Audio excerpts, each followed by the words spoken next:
Welcome back to the channel. It is time for the third war of the season. We went up against an excellent war alliance in NewN. Shout out to White Mummy before we go too far. Thank you for everything you do for the content creators in this community.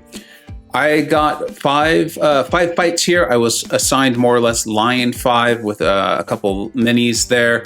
Really excited to get into them. If you are new to the channel, these are about learning. We're learning here. I'm attempting to become a much better player and soaking up all that knowledge in for Loki, and then have a great time with you all, exchanging ideas and enjoying, laughing, and maybe celebrating that experience. So as you saw, we've got Thor, Mr. Sinister, Tigra, MCoC, and Dormammu. All right, let's get to the show.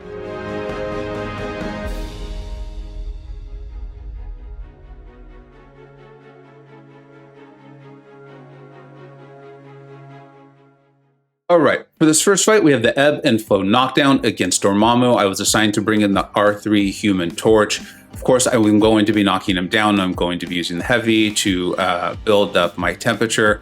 And this is going to be a pretty simple fight. It is against NewN. And my last war, I had a few things kind of start to set in. A little doubt started to creep in. I made some mistakes, thinking I was maybe playing a little too cautious. So I went ahead and removed dexterity here just because, maybe looking to save a few items, thinking, if I trigger that and then he degens me. Just the way I was thinking. You don't have to do it. I really don't think it's necessary. You'll see why. But let's go ahead and get into the fight here. And it'll be starting here in just a minute. Of course, every time I knock him down, he'll be losing that protection, which will just further increase the damage we're doing. Those of you who are used to Human Torch know what he does to Mystics, though, so it's really not a concern. I'm going to be saving my pre-fight ability for a fight later against Tigra as a mini-boss.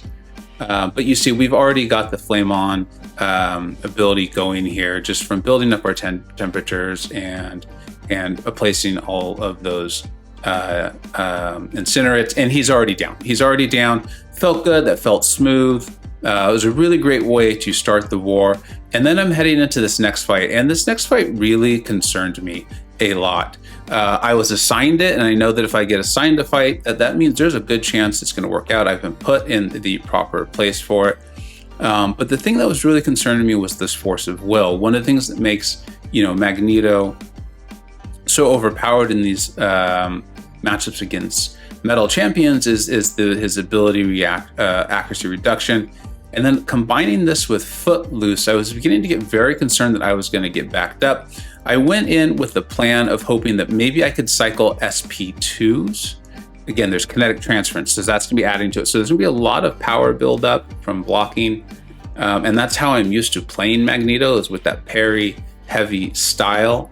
And yeah, I think I went in with a really bad plan here. The leaders here, the people who assign the fights, they don't assign bad fights, all right? And so I think if I had gone in and played this probably the way they had thought it was going to go, I think we'd have a solo here. But as you see, I realized I've definitely got to evade these specials. I missed it on that SP2. And every time he's throwing a special, he's getting this unstoppable and this evade, and I am already backed up. And at this point, I've realized my plan is a terrible plan. And one of the things we talk about is remember your plan. There's going to be a mistake, and remember your plan. But I'm sitting here thinking, like, my plan's bad. My plan is not a good plan. And so I can't think of anything to do. Throwing your special into their block is definitely never the plan. At least I'm having difficulty thinking of the scenario where that's a good idea.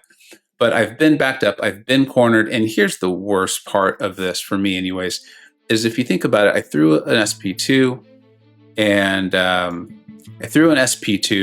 and then I was already very close to an SP1, meaning that if I had just tried to get to the special 3, I probably could have.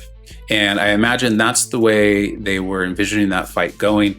I did show it to my BG leader, the alliance leader, and being the amazing, he's an amazing leader. He is, and I think this is what good managers and leaders do. He said, you know what, that's a doom fight. that's a Doom fight. You know, I saw Magneto, and I thought it'd be a lot more simple than it was, and he took it with Doom and aced it because he's an awesome player and an awesome leader, and I really appreciate the heck out of that. So I will talk some more, find out if they look back and they're like, you know what, that's a fight Magneto maybe could solo. Here's how you could take it, and if so, I will relay that information. But that's what we ended up doing is using Doom, and like I said, I really appreciated that lead. That being said, my confidence was now shaken quite badly. I'm moving on to this next fight here, and I've been playing this game for years, master level player, multiple times consecutive, but these things happen, right? And just getting it handed to me that badly, it did get to me. I'll admit that. So going in, ebb and flow intercept against this Mr. Sinister. Human Torch versus Mr. Sinister. I've done this fight so many times. I'm sure you have too. It's not even funny. And yet, this is what happens when you start to just melt down. I melted down. I'm not embarrassed to admit it. It happened. If you've been playing this game long enough, it's probably happened to you. But look at this. I'm going to start missing parries. I think we're about to see one right here if we haven't already. I'm trying to get him to throw his SP1. And, you know, just no plan, or at least just forgetting it. Maybe I already took it while I was talking, but I know I'm going to, there we go. I missed the parry, started to go in for the heavy, which is one of those reminders of make sure you land your parry before you go in. We all make that mistake, but it's good to have the reminder. But here's the thing, is this fight is still totally winnable, right? It's going to take a while for this to get going, but I'm hesitant, starting to doubt myself. I go in late and I get parried and then I get punished. This fight is still winnable though. This is still a very winnable fight. As my temperature and smolders build up, all I have to do, then I don't even evade the SP1. It's like, as I'm watching this, I'm like, who was playing this? Like, who did this? Did one of my kids steal my phone? And no, they didn't steal my phone. So I got crushed there. I got ultimately destroyed, right? I mean, that is one of the worst performances you could ever see. And I was melting down. And so, I put my phone down. I wrote the message in the BG saying, guys, I'm melting down here. And Clown, the co-BG leaders, I believe he wrote something effective like, don't worry about it. Put your phone down. We'll advance when it's time. Don't sweat it. And Alliance leader, BG leader, and I had some direct messages, some private messages. And, he asked me, he's like, do you want backup? And this is my advice or at least my experience. I said, no, I don't. Thank you for offering it. But I want to do this. I'm here because I want to learn. I'm the one always on the videos saying like, hey, we all make mistakes, right? And it's about trying and it's about learning from those mistakes. And so, if I can't even take my own advice, then that's no good, right? And this is a game. It should be fun. War is exciting because there's pressure. But ultimately, I'm nervous. So here's what I did. I took probably about an hour. I did some other things, cleared my head a little bit, came downstairs to the room you're seeing. I dueled Sinister like 3 or 4 times, reminded myself of how easily I can do that fight, listened to a couple pump up songs that I enjoy, and went in, boosted big. And let's just get directly to it. Here it is. So this is going to be attempt number 2 on this fight. The war was very close at this time. And I've done my duels. As you can see, I'm boosted huge. I was tempted to use an invulnerability, but I did not. I used the combat regeneration just to make myself feel a little bit better. Those aren't as valuable as the invulnerability. And I was like, I need to do this. I know I can do this. Like, this is simple. This is, I can do this. I'm not trying to say this is the easiest fight out there, but this is a very doable fight. I have beaten Sinister so many times. So here we go. I'm gonna bait the SP1s, and then I know he just stands there. It is a very, very easy, relatively easy SP1 to punish. Look how long he's just gonna stand there. I know how to evade it. Just go in and punish it. And here's the cool thing, right? So if you find yourself in that scenario, and that's who these videos are for, right? Like I want to make this clear.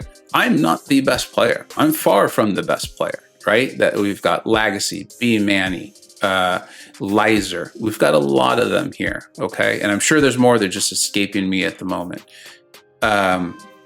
That's not me. I am here because I am trying to get better at this game. I think it would be very entertaining to see that, and if that's your thing, and then hear from you and exchange ideas so we can all get better at the same time. So that's what this is. I'm saving my SP3 in case something goes horribly wrong and I get backed up, so I can use it as a bit of a parachute or a safeguard or an insurance policy. But this is going great. I'm feeling good. I have saved my pre-fight ability for what should be a much more difficult fight later on, or at least one I'd like to get over more quickly. And I'm in my rhythm. My confidence has come back, and I'm feeling great. It felt like a real pivotal moment for me in this war season anyway. And it felt great to get it down. And we're just destroying this guy. Going to be about 2 minutes into the fight. He's dead. If not for the very small amount of damage done in the first fight, maybe another 30-40 seconds added on, and we're moving on. I'm feeling good. I'm back to playing like myself. I feel good about that. I've learned something, and now we're heading into this Rag Thor fight. We'll pause it real quick just so we can take a look at it. It's Ebb and Flow Intercept with the redoubled determination. The beautiful thing is because I'm going to go to the SP3, the only debuff I'll be placing on him will be the bleed, so I don't even really need to worry about that. So this is just going to be a simple Magneto fight. We're going to be parrying, we're going to be heavying. If somehow he gets close to the 20 charges there, I could throw a special if I really needed to, but he really shouldn't, right? I'm gonna combo a few times just to kind of create space, make sure that I'm not too cornered or backed up, right? Getting backed up is never a good thing. So I also want to bait these specials, keep him at a low power, again, just in case something does go wrong, right? Even though I'm feeling confident again, and I'm a fine player, things can go wrong. These things can go wrong. They happen to the best players in the game, the ones I just mentioned. Like every once in a while they die too, it happens. So, it's smart to keep that in mind. He's indestructible, so I'm going to get that off, but that'll come off as soon as we parry him right here, right? So this is more a fight that if you lose it, it's because you messed it up somehow, right? So the difficulty isn't just keeping it simple. I threw the light there just to kind of help bait him into throwing his specials. That's another technique I am working on. Does seem to work, and I've seen it in some other videos, and as you saw, it did get him to throw it right there. So now I just really want to build up my heavy, but I also don't want him to get too close to those 20 charges.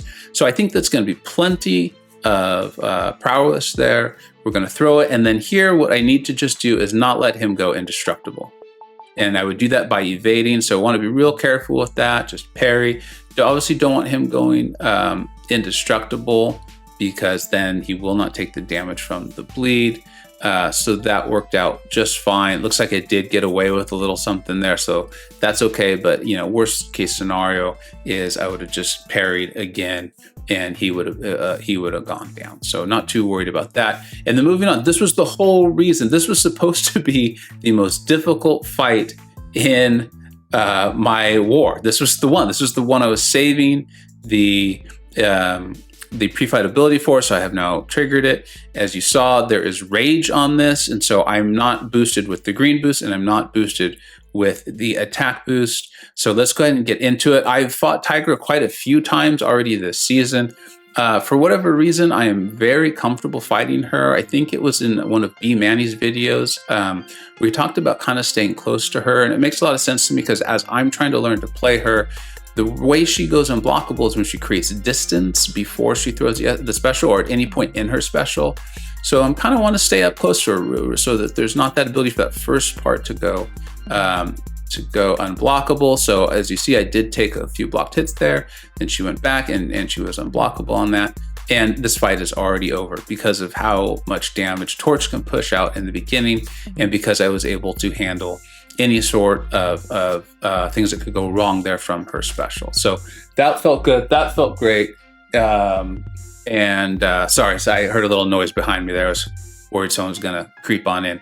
And so we've ended the war. Unfortunately, ended up in a tie, which, does sting a little bit considering I had those 2 blunders. But a lot of folks reminded me this is a team game, so I felt good about that and the supportive atmosphere in the alliance. And then congratulations to New Nation, great war. And then, of course, big congratulations to our MVPs of Karate Mike, Lizer, and FaZe. Karate Mike, that's one of the awesome players that it was escaping my mind. You want to see top-notch play, there it is. And great channel, great videos, as well as Lizer. And FaZe does not have a YouTube channel, but an amazing player. So the journey continues, and we will continue to improve and hopefully have a great time with it. Thank you so much for watching. Take care. I hope you either learned something, were entertained, or even better, a little bit of both. Don't forget to like, subscribe, and follow on Twitter at VegaGaming583. Thanks so much for watching. Take care.